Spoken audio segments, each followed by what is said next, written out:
have seen, and Keynote 522 is the only phase 3 trial so far. Even in Keynote 522, we have seen, if we look at the first 600 patients, the PCR difference was larger than when we looked at the overall cohort, where it was just 7%. And most probably, and we know that there is a strong shift in the PCR rate because it's a very sensitive marker, it's a very sensitive endpoint, and it depends not only on the treatment you give to the patient, but also on the size of the tumor the patient starts. I think we are still in a situation where we gather evidence, and a phase 2 study, and the Gepronevo is a phase 2 study, is mainly hypothesis generating.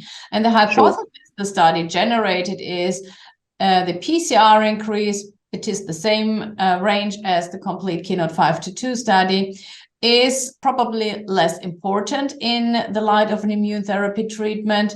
And it raises the hypothesis that it's not clear whether or who really needs an adjuvant treatment after surgery, because the outcome in this trial was almost identical to what we have seen in Keynote 522.